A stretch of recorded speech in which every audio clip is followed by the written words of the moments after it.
আসসালামু আলাইকুম। আমি সাইফুল ইসলাম। আজকে আমরা দক্ষিণ এশিয়ার 8টি দেশ নিয়ে আলোচনা করব। দক্ষিণ এশিয়ার দেশ, আমাদের দক্ষিণ এশিয়া জানতেই হবে। দক্ষিণ এশিয়ার মোট দেশ কয়টি? 8টি দেশ। এই 8টি দেশ নিয়ে আলোচনা করব এবং এটা ম্যাপে আমরা নির্দিষ্ট করে দেখাবো কোনটা কোন দিকে। প্রথমে এই ম্যাপের আমরা উত্তর দিক, দক্ষিণ দিক, পূর্ব দিক চিনে নেই।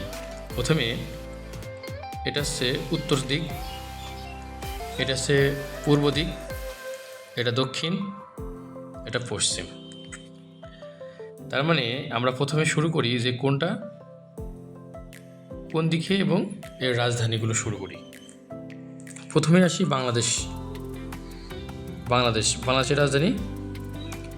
বাংলাদেশের রাজধানী হচ্ছে ঢাকা।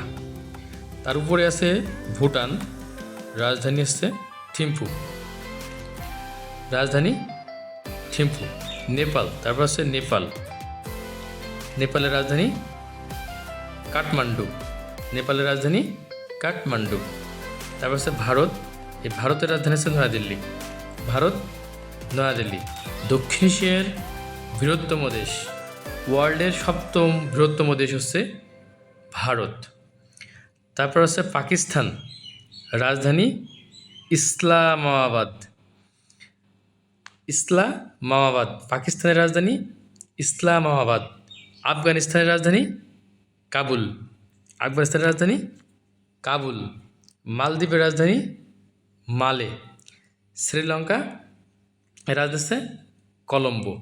মোট এই 8টি দেশ। এই 8টি দেশ বিষয়ে ভালোভাবে বুঝতে হবে সবাইকে। আজকে এই পর্যন্তই।